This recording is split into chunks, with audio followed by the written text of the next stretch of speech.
Hello, friends. Welcome to Creative Medicine. In this lecture, we will learn about Intravenous urography.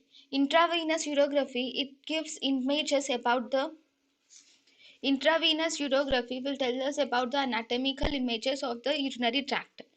But this intravenous urography use is restricted in many patients.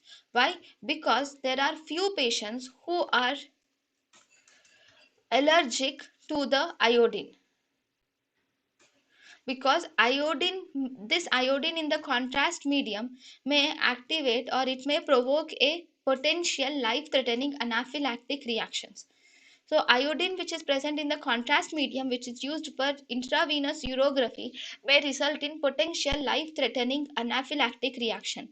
If a patient has this anaphylactic reaction, then the patient will present with history of allergy. First, the patient will have a history of allergy, atopy, and eczema.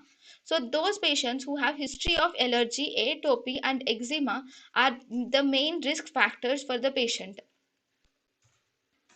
Risk factors are if the patient has atopy, allergy, and asthma in the previous attack, and sometimes the reactions can occur without warning also.